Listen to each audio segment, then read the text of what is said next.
to the Delingpod with me, James Delingpole, and I've been thinking a lot about this week's guest, especially over Christmas, when I happened to be reading the autobiography of a Panzer commander on the Eastern Front and then later on in the Normandy landing. So obviously my thoughts turned instantly to my old friend Kristian Niemietz of the IEA.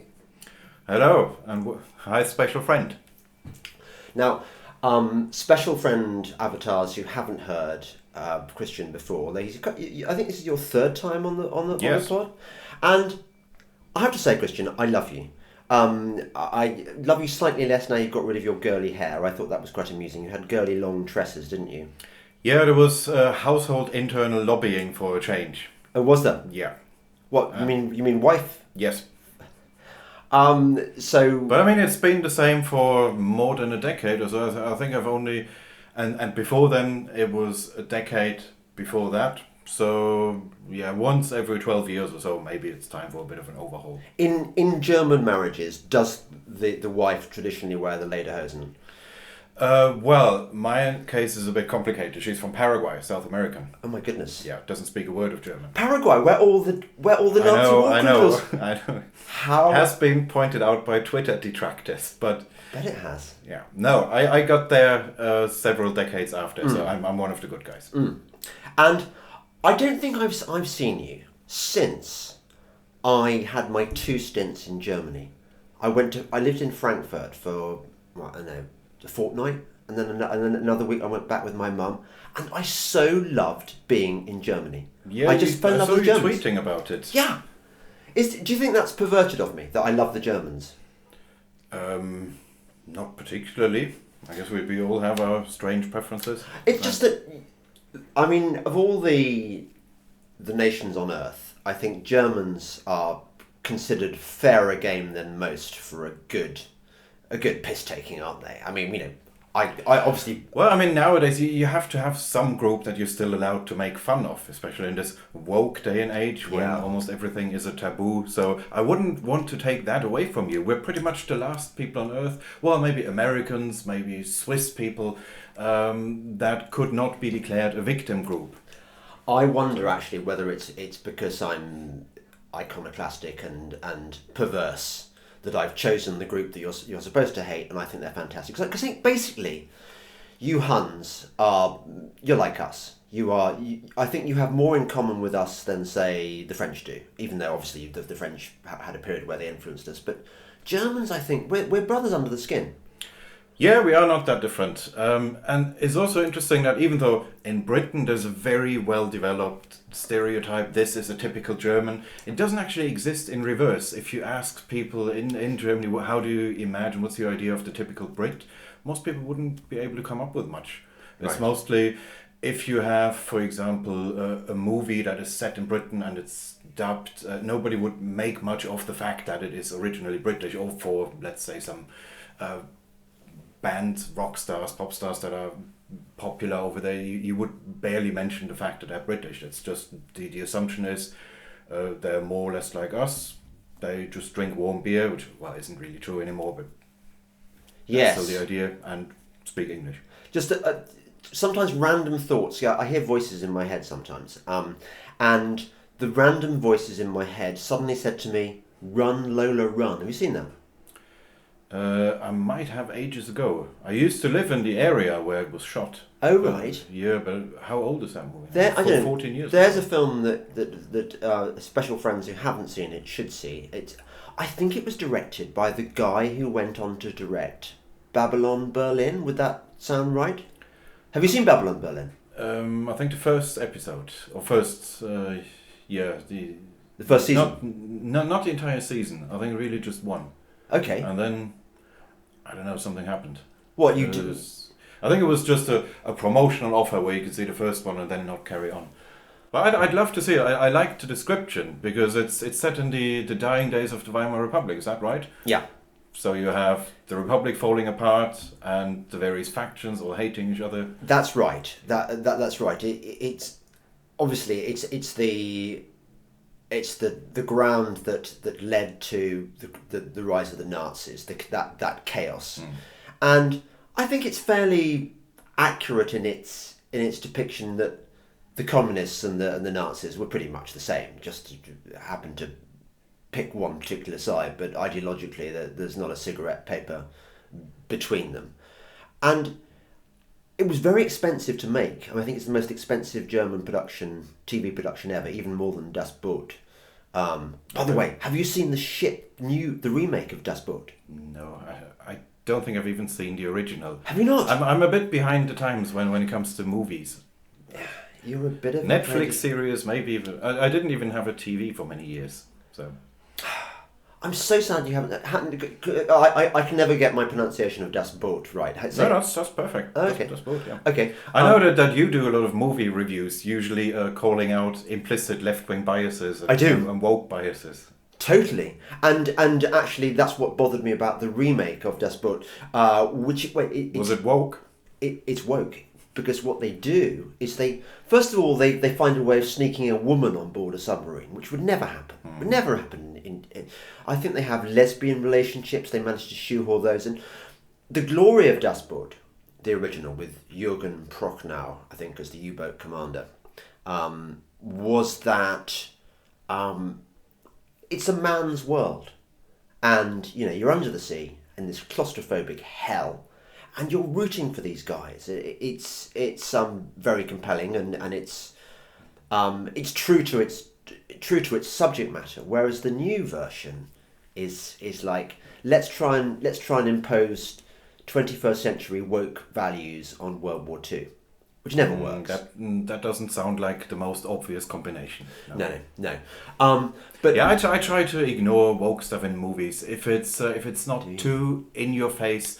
Then I think you've just got to accept that is the zeitgeist now, and if you concentrate too much on that, it would ruin a lot of movies and series for you. No, I would rather up to a point I ignore it and think, yeah, fine, I have to do that. I would rather ruin the movie for myself than go with the zeitgeist, because I think actually... No, I don't mean going with the zeitgeist, but I mean just more passively accepting that the wokies have won, and that is not going to change, I think, in our lifetime. Yes, but I think that's a fundamental difference between you and me. I say rage against the dying of the light.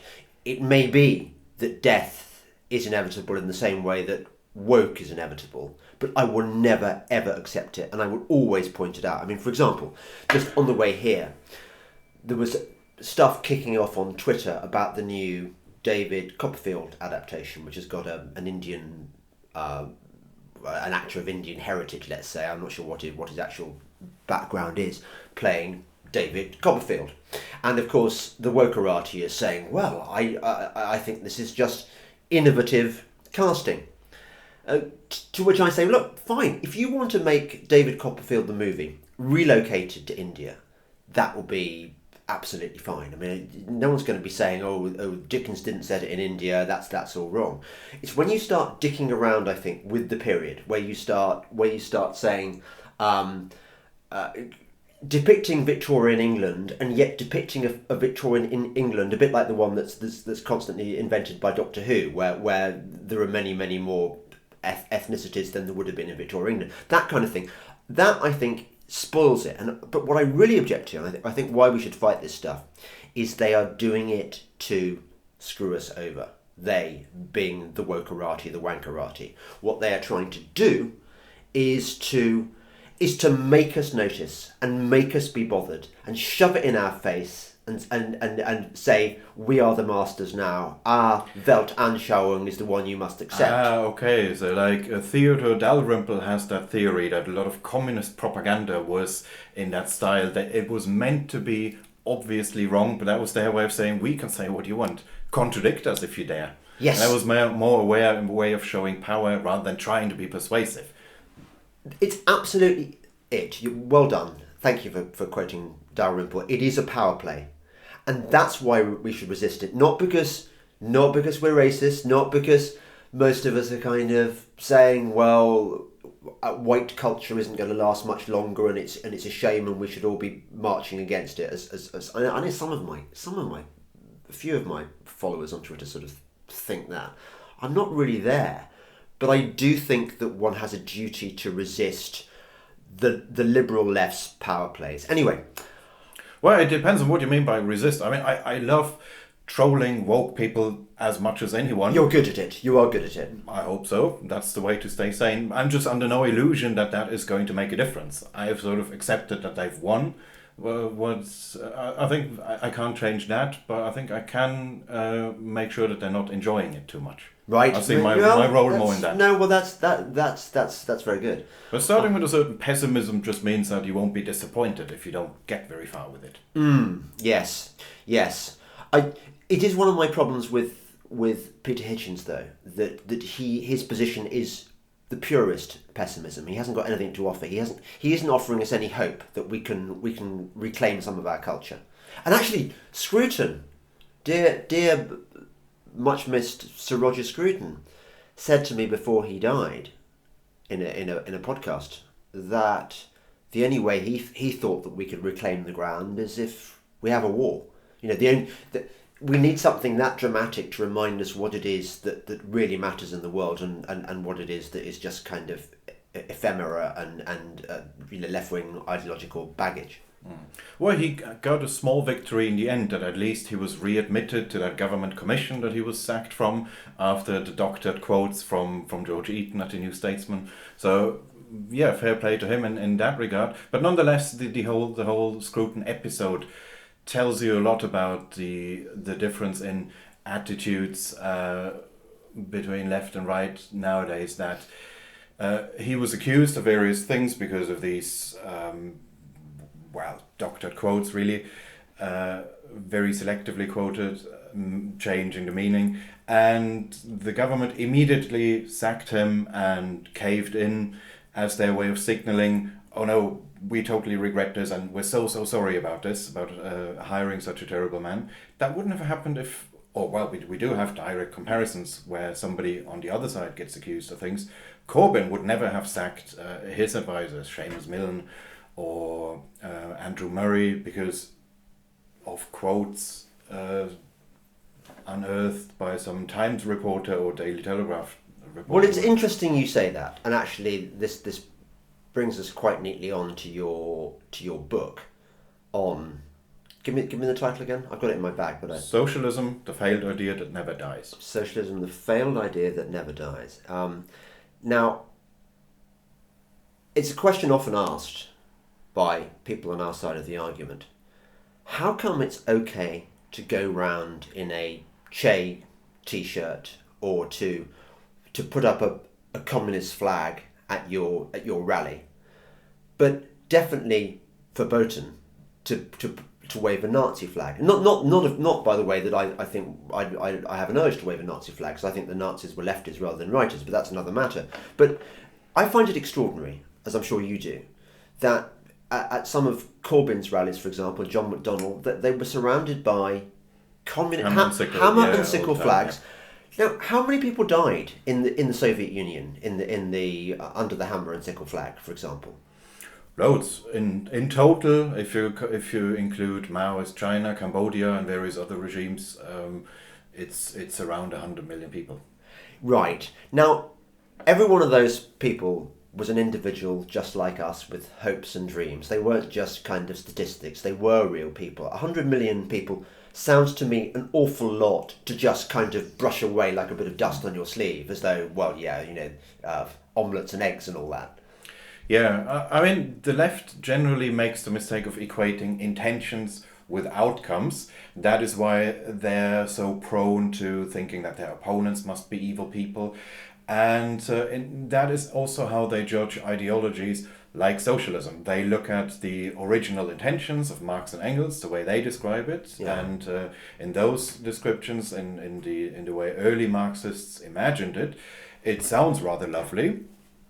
And they then compare it to the reality and think, okay, there is such an enormous gap between these original outcomes, these original intentions and the outcomes that it then delivered. They just cannot have been honest. They then believe that, right, these regimes, the Soviet Union, China, Angola, wherever, must have been led by people who corrupted Marxism. They didn't believe in the real thing. They just used it as camouflage, as a way to come to power, used it opportunistically, but didn't really believe it. They just cannot imagine that you could start with actual pure socialist intentions and then end up creating such terrible outcomes. Whereas with other totalitarian ideologies, Nazis in particular, it is just easier to see the connection between the ideology and the outcomes. There is just no way somebody starting with the worldview that Hitler had could produce nice outcomes. Yes. It's just clear right from the start. If you try to implement this in the real world, it's going to be bloody, it's going to be gory, and it's going to lead to massacres and mass slaughter. Whereas even in the early writings, I mean, they may not literally have said we're going to build gas chambers, but they just talk about other groups of people in a way that makes clear, this is a dangerous ideology, they're up to no good. That's not the case with Marxists. They can make it sound nice when they talk about it in very abstract terms. Well, yes, but surely one of my recent podcast guests was Roger Morehouse, who's just written a book about the Nazi and communist invasion of Poland. Yeah, we had him here on a panel. Great. And what was very interesting was, if you put yourself in the position of which part of Poland you would have been safer fleeing to under this kind of twin-pronged attack from Stalin and Hitler, where would you have been safest? Well, obviously, if you'd been Jewish, you would be marginally safer in under the communists. They're not much. If you were in any way a member of the kind of upper classes or the upper middle classes, you definitely have been better off under the Nazis. What I'm saying is, although the Nazis was an ideology clearly directed against certain declared Untermenschen, the Jews and the Slavs, is it not clear from? I haven't read Das Kapital or any of the formative texts of communism, but is it not clear that there are class traitors who must be eradicated, or a class enemy which must be overcome? Yes, that is always clear, and that is something that Lenin said in his early writings as well. It's just that the difference is that the way he makes it sound is you would think, okay, this is a one-off thing, and maybe he's talking about a few hundred people, but he makes it sound as if this is something that you resolve in the first couple of months after the revolution, and then it will be roses and sunshine ever after. Right. So Lenin is already a little bit more militant because he anticipates that he might be in power in a couple of years. I mean, I'm talking about a book that he wrote in 1917, a couple of weeks before he came to power. And yes, he does very much say there will be counter-revolutionaries, there will be capitalists fighting this, and we have to oppress them. So he doesn't say from day one it will all be jolly nice and everyone will get along. But he also says we will need far less repression than a capitalist system. So he anticipates... What about Yeah, well, it's more that he thinks that there will maybe be a couple of dozen counter-revolutionaries, and in the first few days you shoot those. Or he doesn't say shoot them, but he Delingpole, talks Rod about... Liddell, Yeah. Brendan O'Neill. Well, no, actually, they wouldn't. Would they kill Brendan, you think? Because Brendan keeps claiming to be a Marxist, doesn't he? Yes, I can't see what's specifically Marxist about him. I think it's more an attachment to that word. But yeah, they would kill him too. He would be on the list. He would be on the list. Yeah. Would you be on the list? Oh, absolutely, yes. Yeah. Very high up, I think. I think, do you know what? I think not just you and me and Brendan, but everyone listening to this podcast would be on the list because they'd have been corrupted by... Well, either way, the list would get longer over time. And that's what happened once Lenin was actually in power. The way he anticipated it would be that you would have something an initial purge, but something that would be much smaller than what happened under Tsarism. And of course, the exact opposite happened. The numbers of people arrested and shot or sent to Siberia was vastly greater than in the worst years of Tsarism. And it got even worse later under Stalin. So that is where the difference was. It's not that Lenin said, we will never arrest anyone, we will never shoot anyone. He does sort of allude to it, but he clearly thinks it's going to be on a very minuscule scale. Yeah. And in that sense, it is fair to say he did not advocate mass slaughter. So it's not there right from the start. Whereas with Nazi ideology, it is an implication that there will be mass slaughter. Right. But I think well, we're possibly splitting hairs here because it seems to me fairly much a given that anyone with an ounce of sense, anyone with a grasp of history or an understanding of human nature, should be able to realise pretty much from the off that communism leads to bad acts. Yeah, I mean we've tried it a couple of times, and therefore it's a bit silly to say, oh well, Marx didn't advocate this. It doesn't matter what Marx originally advocated. You can't just judge ideologies purely by the original intentions of the people who created them, and then ignore the next 100 years, pretend nothing else ever happened. We wouldn't do this with any other ideology. You wouldn't judge capitalism by just reading Adam Smith and ignoring everything that happened in the subsequent 200 years. By the way, isn't capitalism itself a Marxist term? We should talk about free markets, really, because capitalism, built into the very name, is a sort of critique of it, implying that there's capital ownership. Yeah, okay, but that's where my pessimism comes in again. I think those terms, once they are set and in use, you can't shift them.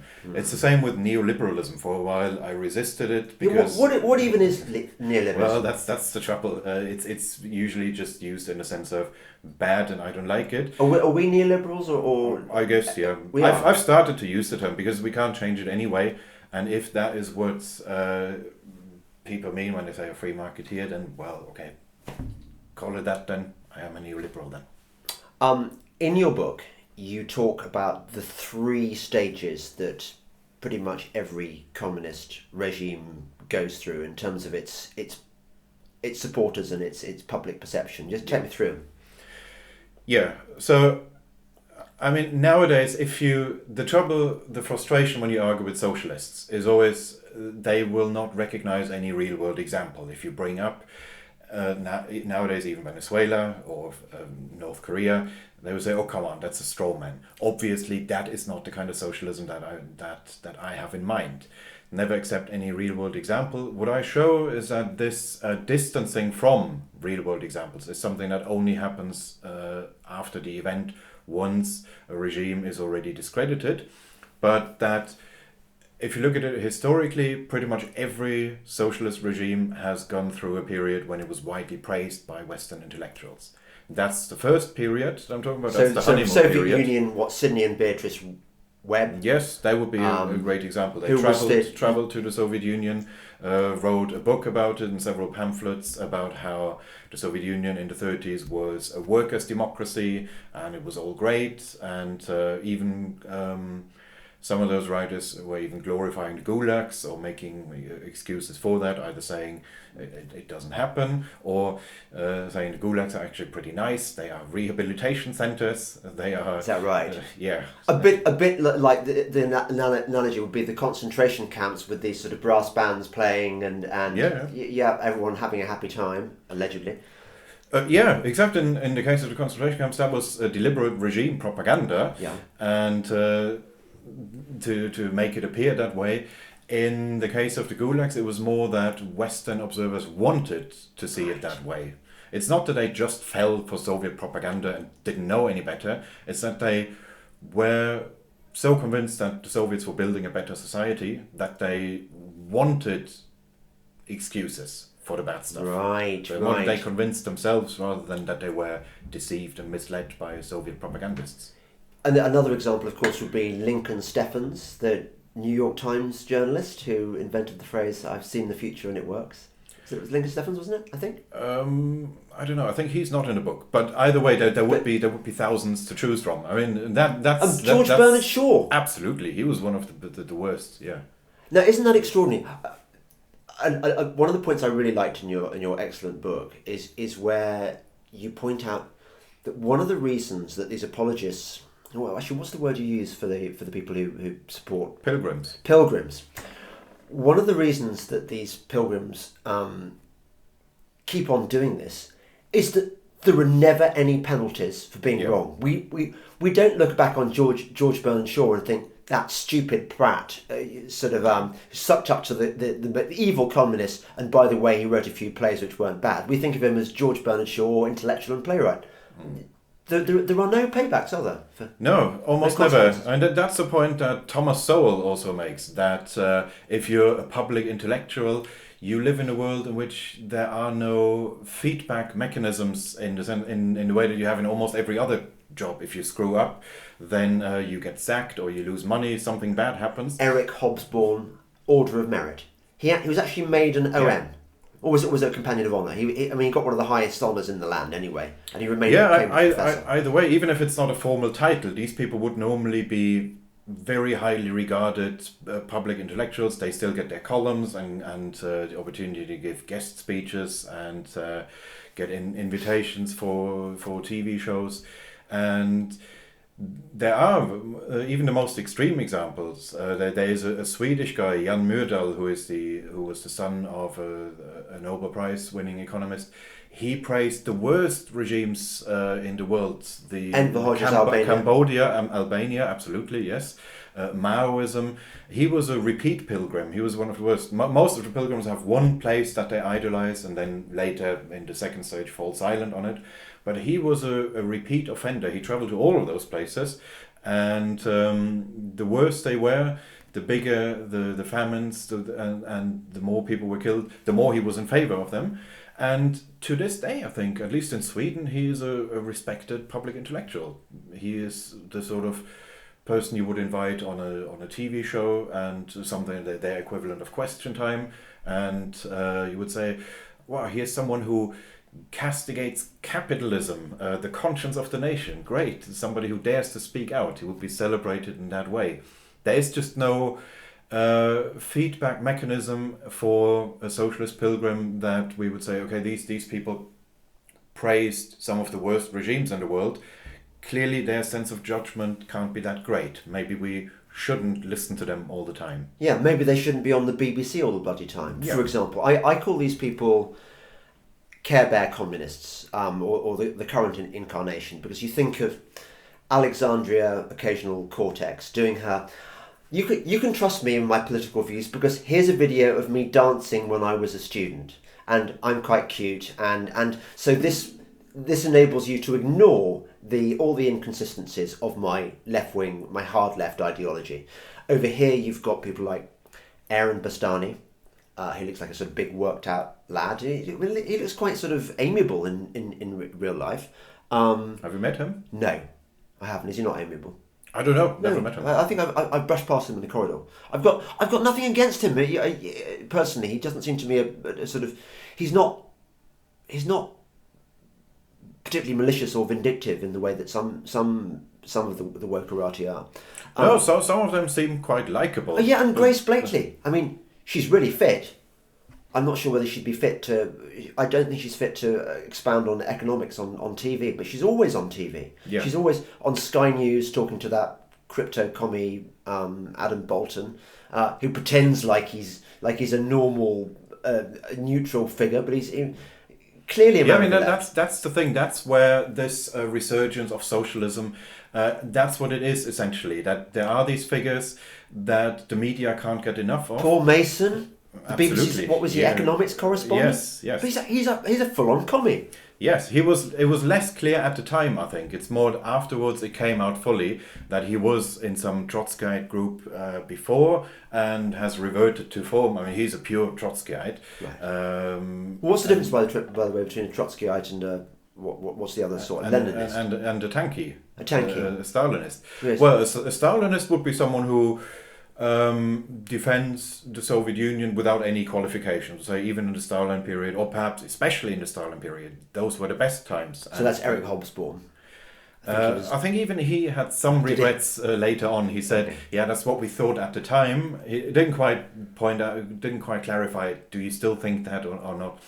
But there are examples of that. People who still defend Stalin and say the Soviet Union was great, and especially in the Stalinist period, and it was all justified. And then there are people who say it was initially a noble project, but then it went wrong. Those are the Trotskyites. Paul Mason is one of those. He celebrates the Russian Revolution. He says the revolution itself and the early days of the regime, that's all great. Right. But it got corrupted later on. And that's the point that Trotsky himself made. He was, of course, the first because he got sacked and had to escape. And he said it was all jolly nice in the first 8 years or so, and then with his sacking, everything went down the drain. And Paul Mason does more or less the same thing, except he says it started a bit earlier than that. Right. So I'm just thinking aloud here, but I've noticed a sort of a thread here that a lot of the sort of public figures, the media figures who are Trotskyites, commies, are really quite personable and agreeable in the flesh. So Alexandria Ocasio-Cortez, she my daughter watched a film about her on Netflix and thought, she's great. I don't think my daughter's a communist, but she presents quite well, I think.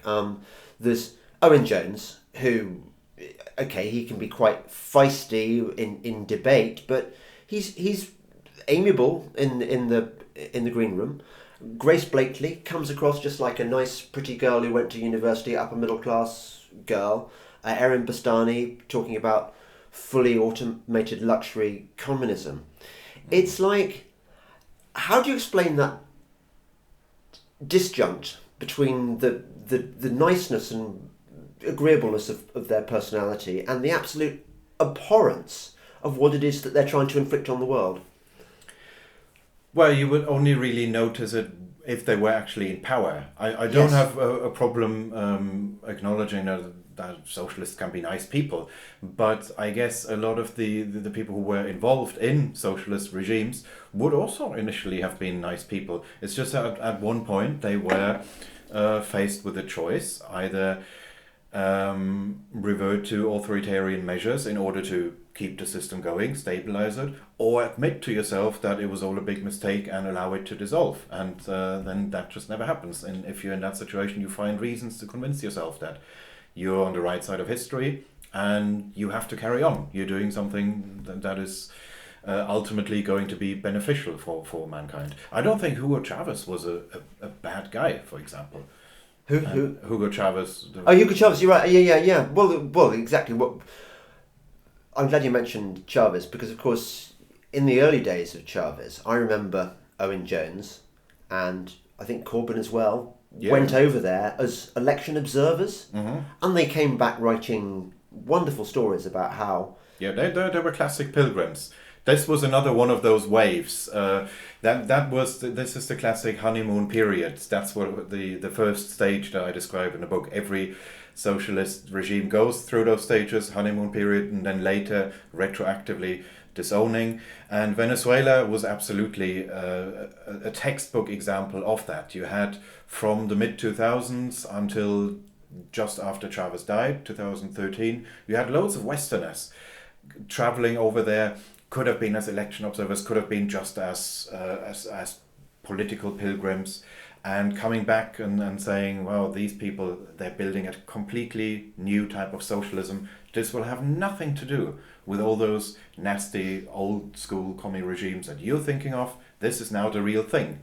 And after the economy fell off a cliff, 2013, 14, the usual excuses and whataboutery began. And it's now reached a stage, once again, this is stage 3, the final stage, it wasn't really socialism. Yes. And the honeymoon period, how is it that they are able to what given that we know socialism doesn't work, what what economic anomalies lead to a situation where socialist countries briefly flourish? Was it the oil in Venezuela's case? In that case, yes, it was the oil and the fact that they didn't go the whole hog straight away. And Chavez was initially elected in 98, took office in 99, didn't do very much in the beginning. He was not a socialist right from the start. He was a conventional populist. It was then that when he started with price controls for basic goods, once that led to shortages, that's when he thought, oh no, we have to go further. We now have to directly control the businesses, and then at some point we have to take over the business and we have to take over the entire supply chain. And that's how he became more socialist, because he tried milder interventions first, they didn't work, and he doubled down. Yes. He had very much a Ken Livingstone personality, that when it goes wrong, you double down. And that's how they ended up almost accidentally with the kind of system that they have now. But yeah, and that was propped up by the oil price. The reasons differ. In the case of the Soviet Union, it was a genuine first wave of industrialization. What state-run economies are often good at is mobilizing resources quickly. You could say that about a wartime economy. Yes. That's why in times of war, planning is appropriate. That's where even I wouldn't trust the free market to deliver. And that's what happened in the Soviet Union in the 30s, that they just put all the resources into industrializing the country, or rather militarizing it. And you had a forced reallocation from agriculture to industry, from the villages to the cities. And they could just copy production technologies from the West that already existed, and that I think they even had Western engineers and even Western managers coming over and teaching them how to do it. They were able to benefit from catch-up growth. In that sense, it can work for a short time, but what you're never going to get is a developed consumer goods industry. The Soviet Union was always rubbish at raising living standards, but they were good at militarizing the place. Yeah. And that's how they could then become a global superpower. That's why they became such a big player in the Second World War then. Yes. And I suppose that in that period, the fascist Italy and Nazi Germany had similar enthusiasts, didn't they? Because they would have gone through the same process. After the chaos of Weimar, Germany must have suddenly looked virile and economically powerful again, with the growth of all this money being pumped into shipbuilding and aircraft manufacture. And Italy, I mean, for a while I imagine Mussolini looked like he was vaguely competent. Yeah, I mean the American president at the time referred to him favorably. And who was the president? Not Woodrow. No. The second Roosevelt would have been. Would it? FDR. Well, he was unsound, wasn't he? I guess I don't know a huge amount about him. He gets far too much credit for. There is this kind of argument beloved by the left. He's one of their justifications for Keynesian spending. Yeah. That World War One was World War Two was kind of good because all that mobilizing of the economy, it got America out of the depression. That's the that was the thinking. Yeah. And there was a reference to fascist Italy at the time, because that's what they did, a kind of proto-Keynesianism. And in that sense, yes, it had its initial appeal.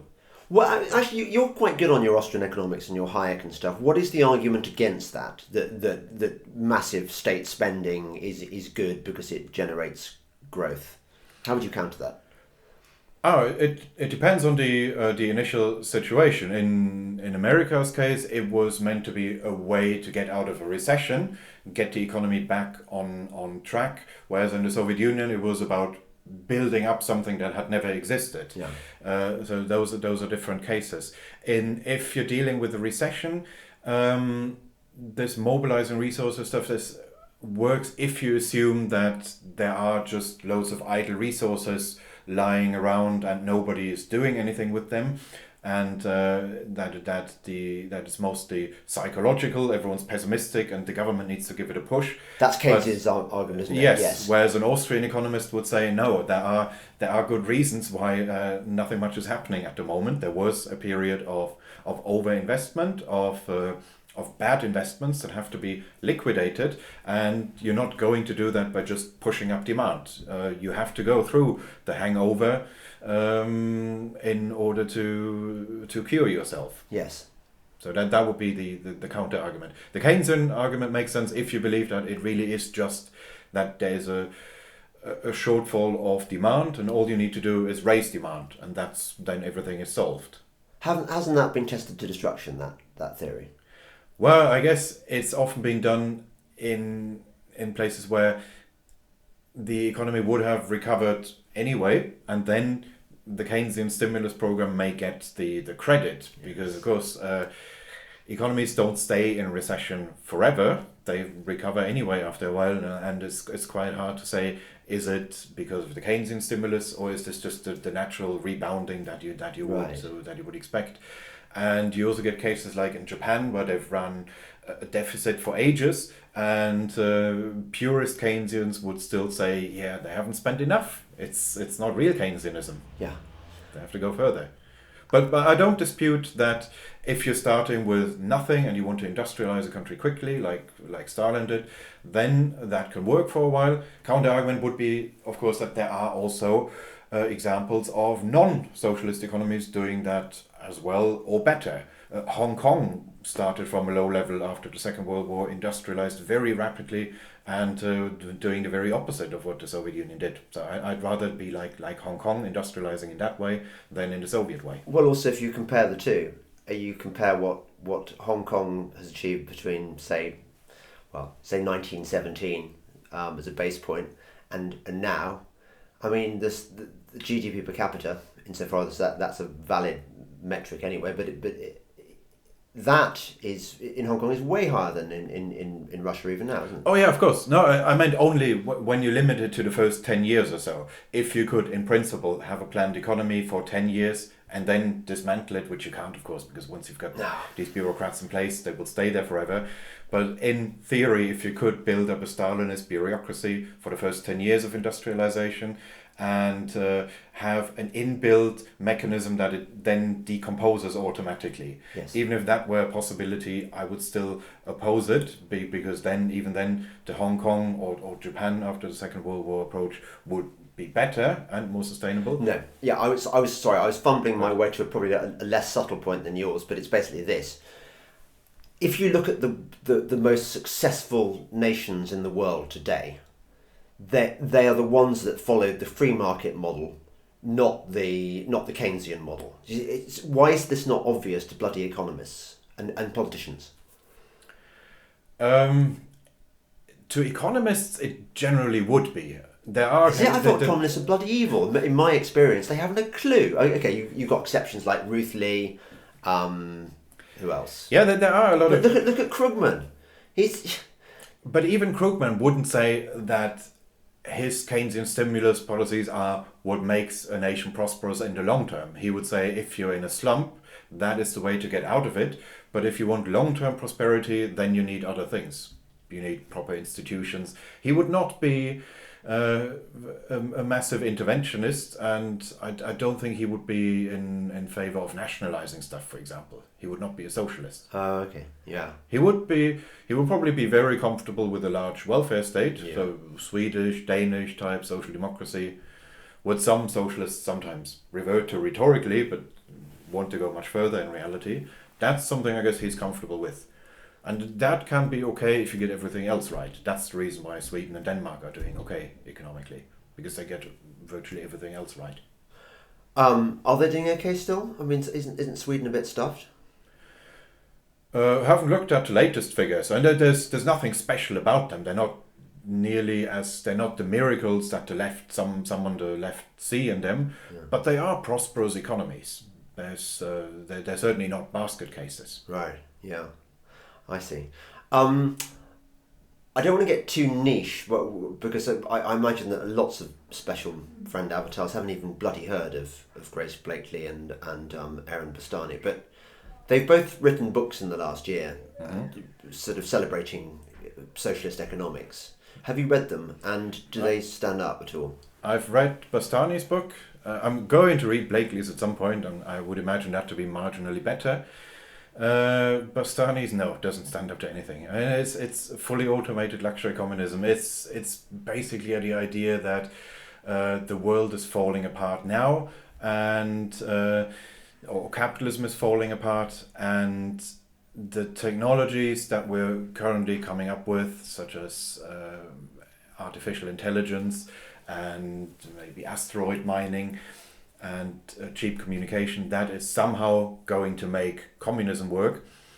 Why exactly doesn't become clear. It's just this is something that's different now, and socialists have done this before, saying, yeah, okay, it didn't work in the past, but that's because it was premature. Now is the right time.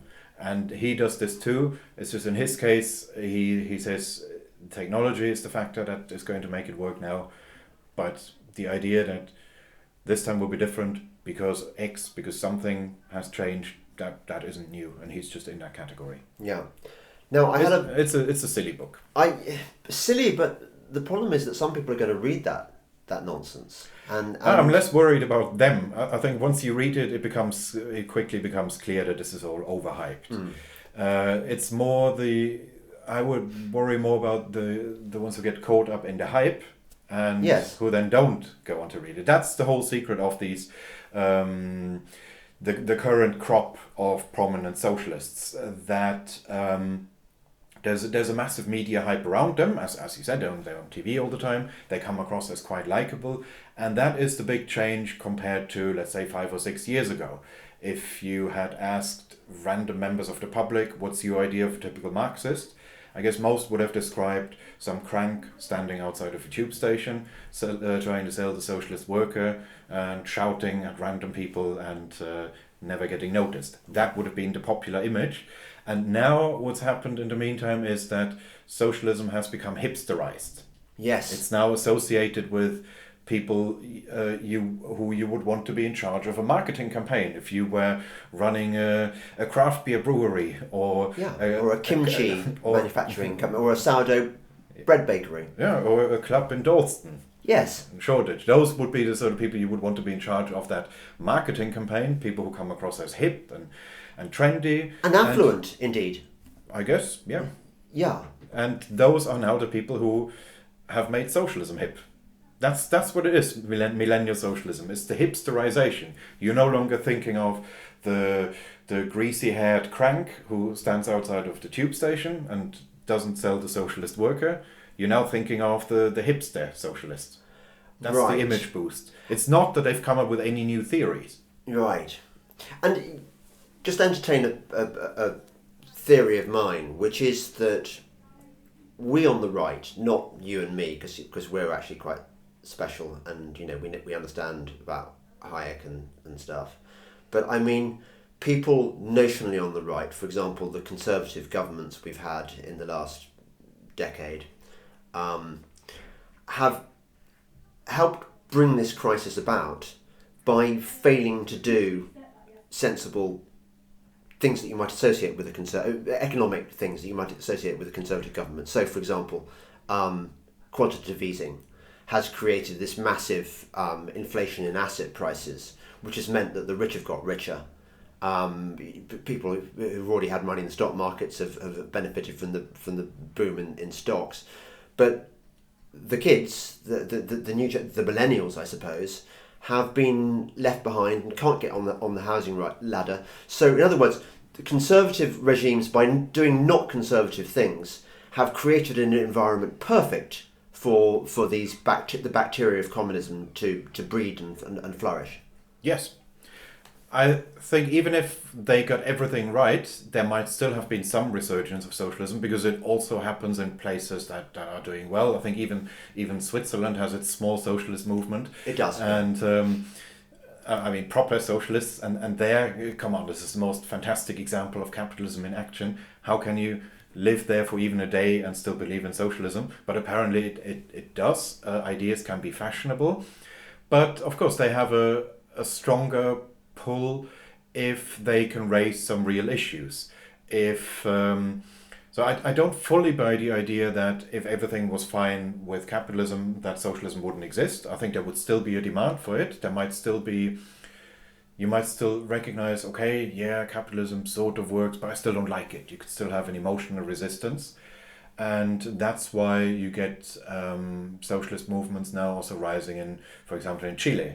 That this is the closest thing in South America, at least, to a free market success story. They are vastly richer than all their neighbors, but even there, the young are going socialist. So it's not just that, but it helps them if they can rhetorically refer to real problems. And the housing crisis in particular. I've been on panels against socialists where they would bring that up and get a lot of nods and applause from the audience, which is kind of a shame because in reality there's nothing that socialism could do to alleviate that problem. What we need is first of all not have loose monetary policies like quantitative easing that you mentioned, but also, and even more importantly, just build loads of houses. I think we've talked about that in the first podcast. Get rid of planning restrictions. There's nothing special about the housing market. There's no reason why the private sector shouldn't be able to provide the housing that people clearly do demand. But that means it is quasi-socialist policies which have caused the problem, which makes it very odd that young people now think socialism is the solution. But I mean, that's unfortunately the way this works. That not everybody looks at an economy thinking, okay, here are sectors that are fairly market-based, such as in smartphones. Nobody complains about how we're getting terribly ripped off in the smartphone market and it's absolutely terrible. Yeah, it works. Has to be nationalized, exactly. And then there are sectors which are nationalized and sectors which are somewhere in between. If we did it that way, it would become pretty clear. Smartphones, market-based, good. Pubs, market-based, good. Breweries, market-based, good. Housing market, lots of state intervention, doesn't work, bad. NHS, almost entirely state-controlled, also bad. If you look at it in this cross-sectional way, you would quickly realize it's the nationalized or the half-nationalized state-controlled sectors that cause all the problems. Therefore, that is what needs addressing. But I guess a lot of millennials just look at it from an overall perspective and think, okay, I pay a vast amount in rent. I can't get a GP appointment. I pay too much for university. I'm against capitalism. Yes. You pointed out, you quote Jonathan Haidt's research on this, that people form their, tell me if I've got this wrong, people form their gut views based on their emotion and then use their rational brain not to provide counter-arguments, but rather to reinforce their initial gut position. Yes. Yeah, that's what happens. That is the psychology of socialist pilgrims. That they travel to these places and already have the preconceived idea that they want to see a paradise in the making, and then they look for reasons and convince themselves. And a lot of, more generally, anti-capitalist arguments are like that. It starts with an emotional dislike of capitalism, and then you look for reasons, but if one of those reasons falls apart, socialists would not question their judgment. They would just justify the same thing in a different way. Yes, you mentioned that. I like that bit in the book where you talk about how the critiques of capitalism vary from age to age. So originally it was about how the workers are oppressed and impoverished, and then during the 80s and 90s consumer booms, we were suddenly told, no, the reason that capitalism bad is that consumerism is shallow and godless. And that was in the 60s already. Once you have a reasonable level of prosperity, the allegation changes from capitalism leads to mass poverty and misery to capitalism leads to too much consumption. The exact opposite. Yes. It's just never right. Once that mass poverty that really did exist in Victorian Britain is no longer there, the allegation just changes from but now the workers have too much stuff and it's tacky stuff and they go to the shopping centre and it's all awful. Yes, I remember that being a particularly fashionable view, sort of among spoiled middle class households. You know, this idea that consumerism is all the things that's bought them their wonderful white goods and everything that they nevertheless think is rather distasteful.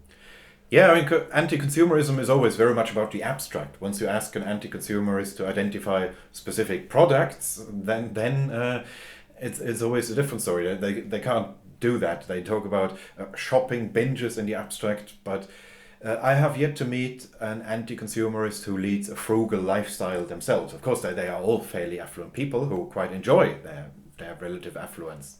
Yeah. And good on them, why not? But it's always other people's consumption. That's consumerism. The stuff that I buy never is. And then we moved on from that to sort of a view that globalism was exploiting the third world. That we were living off the backs of the exploited third world. Yeah, I remember that very much when I was an undergraduate, early 2000s. That was Naomi Klein had just become a massive figure, and it was that towering intellect. Naomi. Yeah, it was absolutely mandatory to have her book. No logo. Absolutely everyone was a Naomi Klein fan, and everyone was joining the anti-globalization movement at the time. The idea was that yes, okay, we're doing okay in the Western world, but it's all just because we're exploiting China. And then at some point perceptions shifted. People started to see China as an emerging market rather than an exploited underdog, and the anti-globalization movement pretty much evaporated. But there was never a period of reckoning. These people didn't ask themselves, why did we get this so wrong? And they weren't asked about it either. It was more that they just moved on to more generic left-wing causes. Yeah. But you have these various waves in different ages, different periods. Capitalism is under attack for different things, often mutually exclusive allegations. But there is always something, and if one of those reasons falls apart, then rather than questioning anti-capitalism, the anti-capitalists just move on and attack capitalism in a different way, with different rhetoric. Yeah, and that's what happened. They had this surge of the anti-globalization movement from late 90s to mid 2000s or so, or a bit later, for a bit more than a decade, and then it just got gradually absorbed into other movements. I think I know what you're going to say here, and it's going to depress me, but how are we going to win this one? I mean, you think, don't you, that these kids aren't going to grow out of this thing? No, I get this response very often that people on our side of the argument would say it's just a phase that they're going through. They will grow out of this. I don't buy that. I would buy that if we were talking about teenagers here, but we're talking about millennial socialism. That's a real phenomenon. We can see that in the opinion surveys. Millennials are people who were born between 1980 and 2000. They're not kids. They are people up to the age of 40 now. And there isn't much of a change in attitudes within that age group, 18 to 40. Later on, people become less socialist. Yes, if you look at older cohorts of Generation X and baby boomers, they are more anti-socialist. And wasn't there at one point hope for Generation Z? Yeah, it's too early days. But I would say if this is something that isn't just concentrated among students, but is still prevalent among people in their late 20s, 30s, maybe even early 40s, when are they going to grow out of that? They will never grow up. They're like little woke Peter Pans. Yeah, it could be that that is because the expansion in university attendance, that means there is a larger, longer time of your life that you spend with peers, and they who have a strong influence on your political outlook. That there is a greater need to conform, and that you develop your views in that way, and then it just gets locked in and it stays that way. You won't change later. Whereas if you had, there's much greater peer pressure in terms of political opinions at university than there would be at work normally. At a normal workplace, you may not particularly care what your colleagues think about politics. Not here, of course, but this is not a place that is specifically dedicated to political ideas, but generally in most jobs you probably don't know specifically what your colleagues think about politics, where they stand, whereas at university you would know. It would have a strong influence the way your age mates, your fellow students think. There would be a pressure to conform if you develop your views in that way and stay in that environment for long. That could then you could form a habit out of it. I'm torn here, Christian, because on the one hand, part of me would like a kind of what's that movie where once you're over 30 you will get you will get killed? Logans Run. We need a kind of millennial Logans Run where all the millennials go into this sort of dome and get just kind of evaporated. But what would we do for our kimchi and our sourdough loaves and our craft beer? The hipsters our sort of folk rock. They have done some good things, the hipsters, especially the craft beer revolution. I'm a massive beer snob, and of course in that sense, not just because of my origin. I would even say because of the craft beer revolution, Britain is now generally ahead of Germany beer-wise. Oh, I think so, and well, not that we're ever behind you on gin as well. I mean, the gin revolution's been fantastic. Yeah, that's good stuff as well. There, I'm not yet a connoisseur. I couldn't tell you the difference between different types of gin, but generally a good thing that it is happening. And so the hipsters have also the way they convert boroughs. I used to live in Stoke Newington, and which was a borough or a part of borough which was then hipsterizing, and that did mean great restaurants opening up, great and lifted pubs. your property prices, I imagine. Well, I don't have a property of my own. No, I in common, you and I have that thing. I'm talking like German now. I'm moving my sentences in the wrong order. But yeah, that's interesting. Yeah. But I just want them to stay out of politics. That's the thing. I want hipsters around. I want them to open pubs. I want them to open breweries. I don't want them to have political opinions. Their political opinions are completely worthless. A classic example of this before we go. Simon Pegg. Simon Pegg, the guy who we loved, he was in Spaced. Do you know? Who's that? He was in Shaun of the Dead. He's an actor, scriptwriter. Is he the lead actor in that? He's but he's now Tom Cruise's kind of techie sidekick in Mission Impossible. So he kind of lucked out by landing a Hollywood role. So he's now much bigger than he would have been. He would have been a kind of likeable, culty English actor. And he signed this letter, also signed by the worst person in the world, apart from George Soros. Forwarding to a funeral. What's his name? My brain has edited him out. Richard Curtis. Richard Curtis, the Abomination of Desolations. Richard Curtis also signed this letter, which was demanding that millionaires pay more in taxes and avoid tax less, and the world would be a much better place, and actually it would solve climate change as well. Apparently, what would be your quick answer to why we don't need to tax the rich more? Well, he can, first of all, the tax take, I don't know where he lives, but here, in this country at least, the tax take is pretty much the highest it's ever been throughout history. So it's not that we're under-taxed. What, throughout history? That's an extraordinary thought, isn't it? What, so even in the days of King John, people would have been taxed less? Yeah, that I don't know. No. Since records began. Yeah. You're talking about sort of post-industrial. I guess beginning of well, the 100 years. The tax rate at the beginning of the 20th century, I think, was about 10-15%. Yeah, government spending was in that ballpark, so it must have been. Yeah, given that it would that the budget would generally have been balanced, sounds about right. So that when we build our time machine, as I'm sure you're working on at the Institute of Economic Affairs, because it's the kind of thing you wonky people do. It's not going to be a very good one. Is it not? I guess not. Can we need to go back to the beginning of the 20th century, but somehow ensure that World War... This is a subject from Mark Miller, who wrote a graphic novel about this, where somehow we avoid World War I, which was a massive waste of life and material and everything. And all the bad stuff followed from it, the development of terrible political ideas.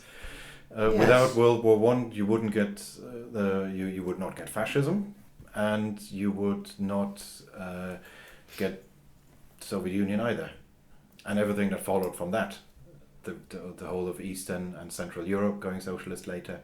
You wouldn't even have had the row about whether the Sikh soldier should have appeared in a truck in 1917, the movie, and Lawrence Fox either. That wouldn't have happened had World War II. Were we able to disinvent World War II. So there'd be so many... An added bonus. There'd be so many benefits. I feel ashamed to say this to a German, but... as I've got older, I've got much less pro-war. I used to think war was cool. I used to think war was a test of a man. No, I never took the went through that Churchillian phase. line, you know, the Winston Churchill. Just reading Andrew Roberts' biography of him at the moment. In his youth, he was desperate to get out to wherever the action was because he wanted to see what it was like to be shot at and to prove his manhood and stuff. And I'm sure if you survive, it is good for that, and if you survive intact and mentally intact as well. But otherwise, what a waste! You think about the flower of the youth that were wiped out in. Imagine what they would have done. Imagine how much the world would be, more advanced the world would be now if we hadn't had those wars. Yeah, it also leads to terrible ideas flowering, and you get a big expansion in state activity, which then doesn't fall back again to the pre-war level. Yes. And yeah, I guess World War One in particular was a game changer in that respect. And it was all the fault of your lot. I'm sorry. I I know. know it's rude, but I know. it bloody was. I know. Would you like to apologise to the special friends now for the damage your people have inflicted on the world? Not specifically, but if I could undo it, I think there would be a strong case to be made for that. I'll take that as an apology. Thank you, Kristian Niemietz. I didn't even mention that you're from the Institute of Economic Affairs. And what's your title here? Head of Political Economy. I think that's the English translation of Obergruppenführer. Is that right? Same ballpark. I guess, yeah. Same book. Yeah. Slightly different remit. Excellent. Thank you for listening, everybody, and till next time. Bye.